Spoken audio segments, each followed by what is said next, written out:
I think what is so original with the work of Mirko Beljanski is that he was looking at environmental toxins for a cause of cancer when everybody else was looking at the genome for a high-tech answer.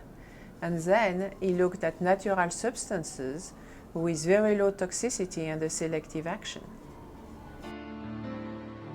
Mirko Beljanski was born on March 27, 1923 in a small village in Serbia called Turija. This photo was taken in front of the place of his birth in Turija. Mirko's mother, Dana, was a seamstress and a devoted and loving mother towards her 3 children. Mirko's father, Milan, was a hard-working mechanic. In this photo, Mirko is 10 years old. He was an energetic and studious child who loved school and pursued his studies with total dedication. Mirko spent 18 years of his life in Turija. He has just passed his baccalaureate when the Second World War and the Civil War in Yugoslavia started, making it impossible for him to leave his country for several years. Finally, in 1947, Mirko was able to leave his native country and go to France, where he enrolled at the Sorbonne to continue his education. In 1951, he obtained his doctorate in biochemistry, to which he soon added several other certificates in organic and mineral chemistry. It was at this time that he met the charming 18-year-old Miss Monique Lucas. I was 19 years old. Mirko was 25 or 26. He was very handsome, he was very charming, very intense. The two quickly fall in love and 6 months later married at a traditional ceremony in Serbia. After returning to France, the two began working together at the Pasteur Institute in Paris. The couple flourished in this intellectual environment, and their joint effort lasted for 45 years. Mirko Beljanski has been rightly called the father of environmental medicine because he's the first scientist who showed us how factors from the environment, specifically carcinogens, bind to our DNA, destabilize it, leading to serious diseases like cancer. The DNA is used to opening and closing, but this is a tightly regulated event in a cell.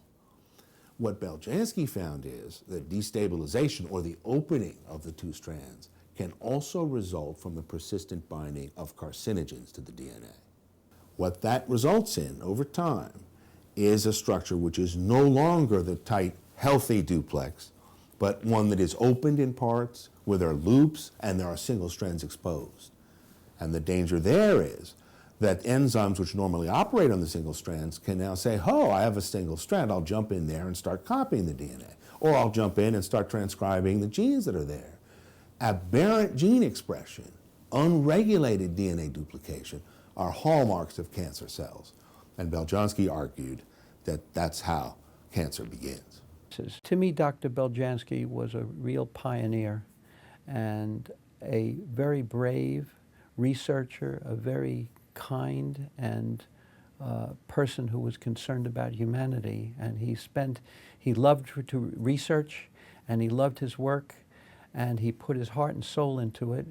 I got a hold of some of the research by Beljanski, and I read through the articles, and I just found it extremely interesting that this was he had discovered some things, some concepts that I had never heard of before, and also some products which were relevant for many kinds of patients, but especially cancer patients. I've been using the product since 1999, and actually became the first physician in the United States to actually present the material to other physicians in the United States. My name is Momir Dunjic.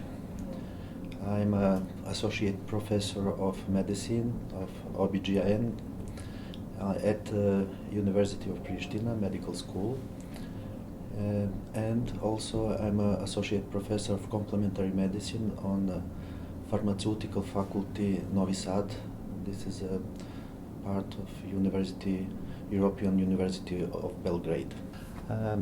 First, I met with the research of Dr. Mirko Beljanski in New York and then in San Francisco on the Congress of Society of Integrative Oncology. And I was very surprised how his work was very intuitive and very advanced in that time.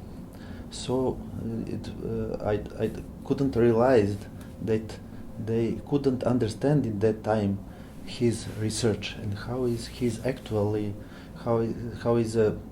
his knowledge is now can applied in the treatment of the patient. And I was start to read about his research, and then I realized that I can apply his research in many variety disease in my patient. 6 months before his death in October 1998, Professor Mirko Beljanski spoke to us of his 50-year career as a researcher. It was his last major interview. How could we find substances that acted selectively, that affected only malignant cells and left normal cells unharmed? In the beginning, it was a fixation. We decided to take on the responsibility, if you like, of finding those substances. We said to ourselves, since substances with negative effects do exist and the lives and survivals of human beings are at stake here, then nature must also contain substances that have the opposite effect of the carcinogens that trigger cancers.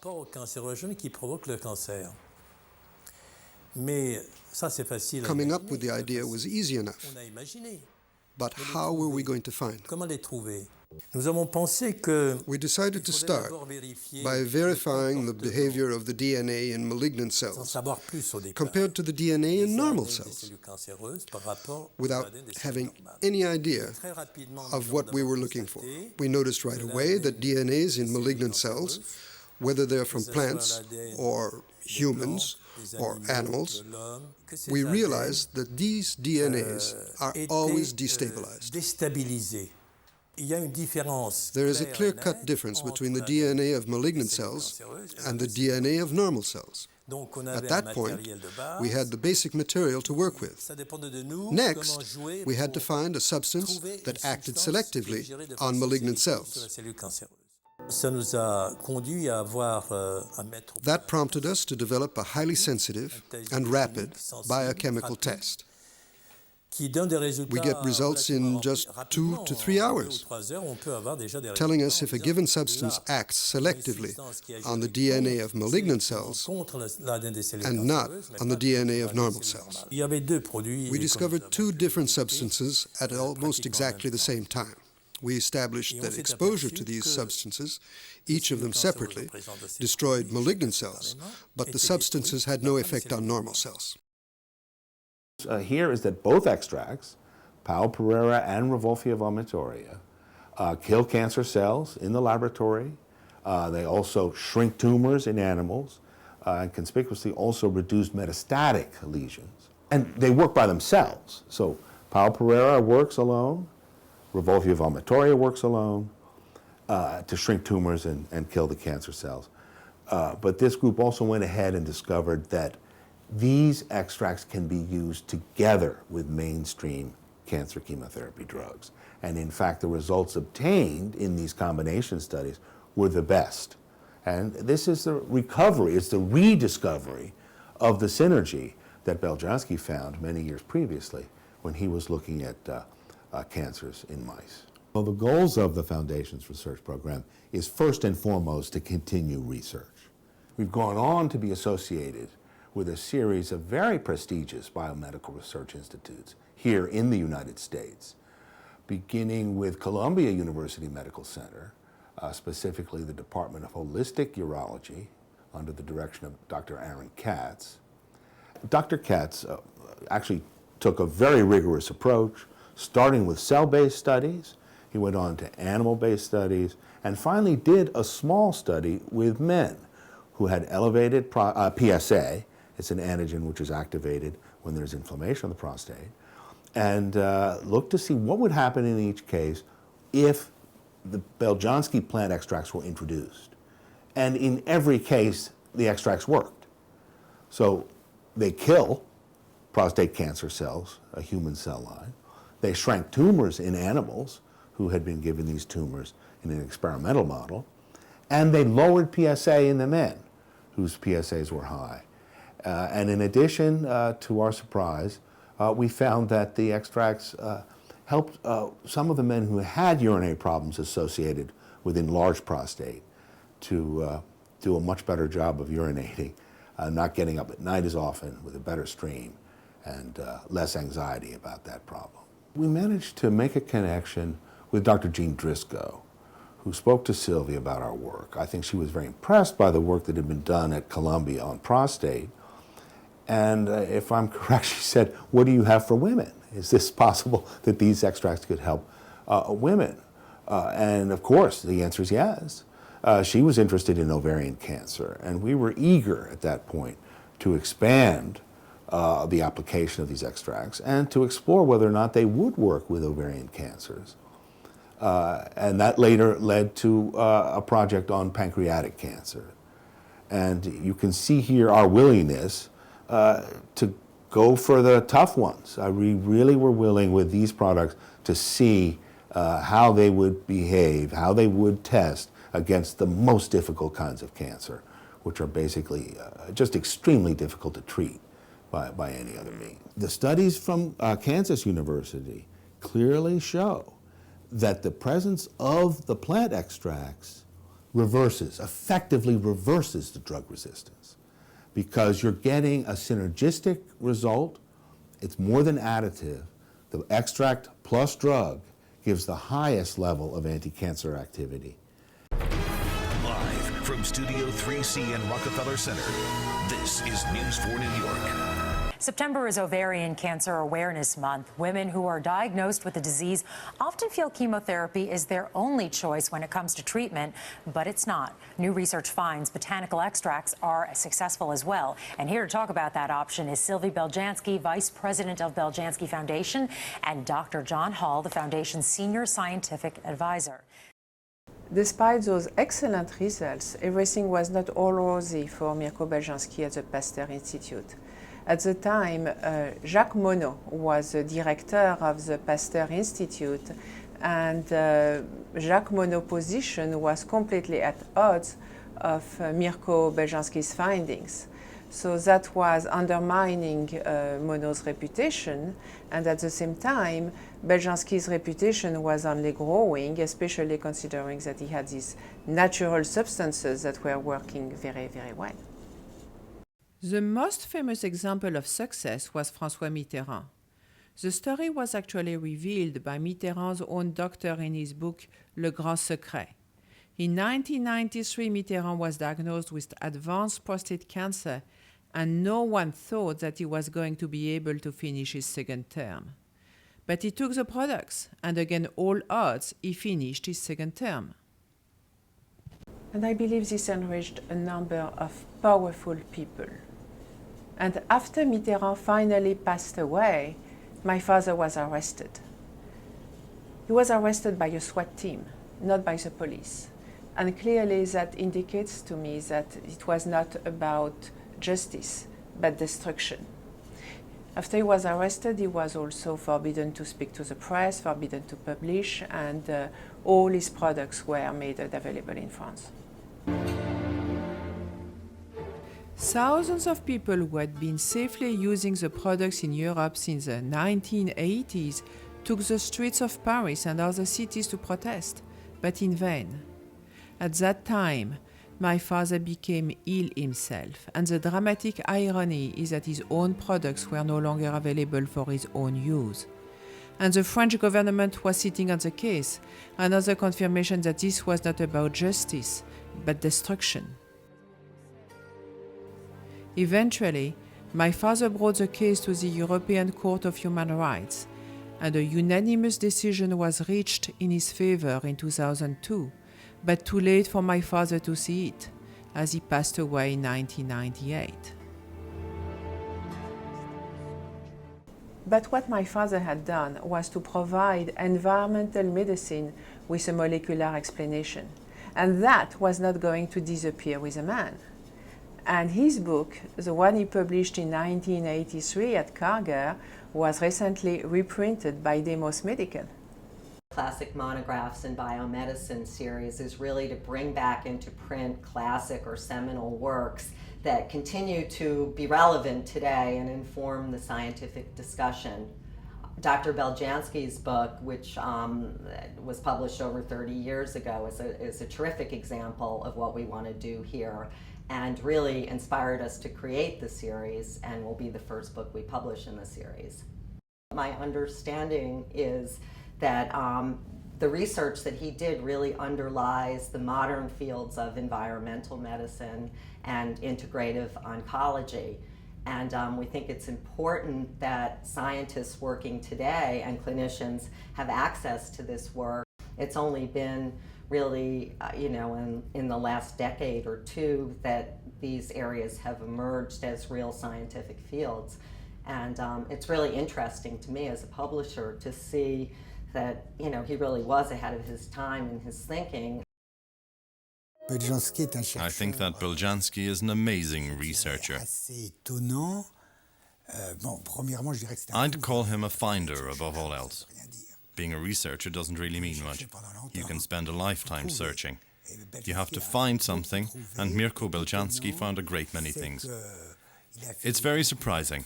He made so many fundamental discoveries and published his findings in hundreds of reviews, very important reviews.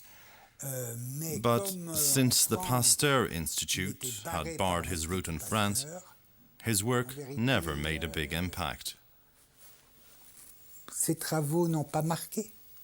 No one has ever criticized his findings in a scientific review, and knowing that France wanted him out of the way, I'm sure they must have verified whether the findings he'd published were true or not, and when they realized it was true, they decided there was no point continuing.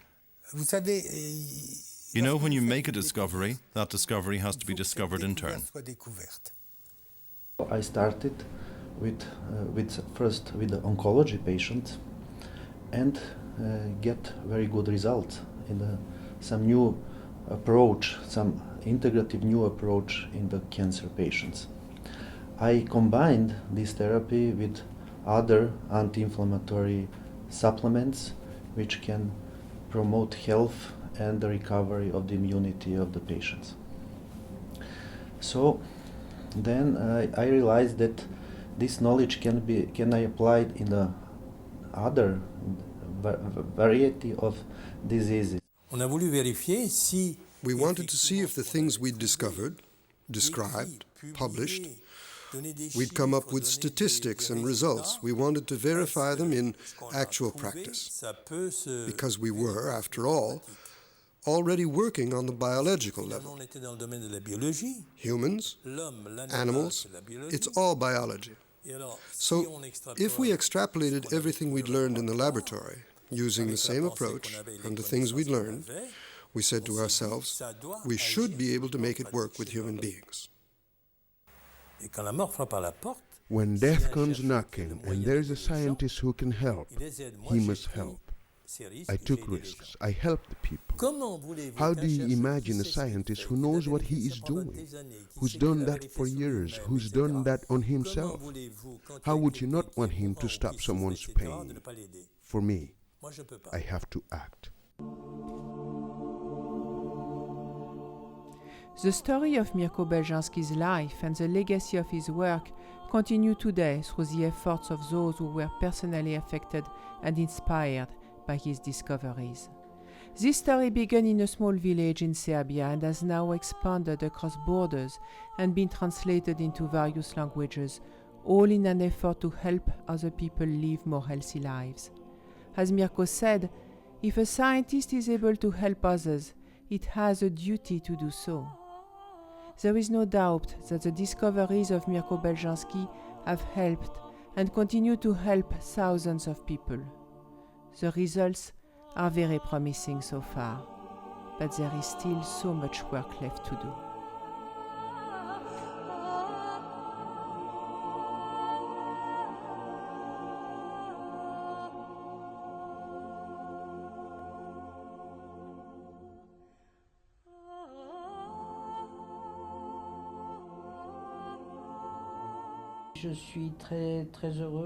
I'm very happy and grateful to all those helping extend indirectly the life of Mirko, especially the lasting quality of his work.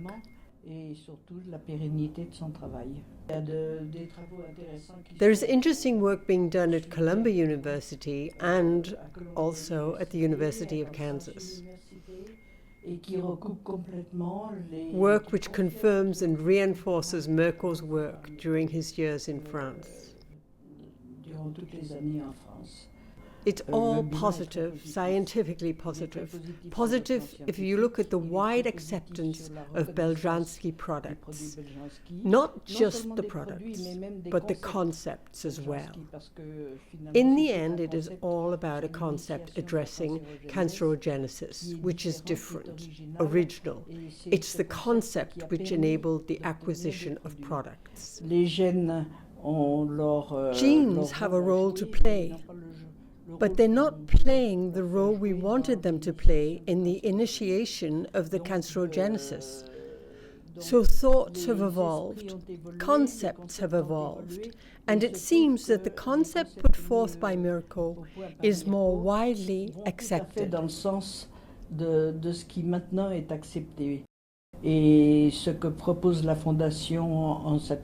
The foundation is offering a whole new concept based on Mirko's work. A concept that's not only theoretical but practical, enabling many physicians to find answers to the ills of their patients.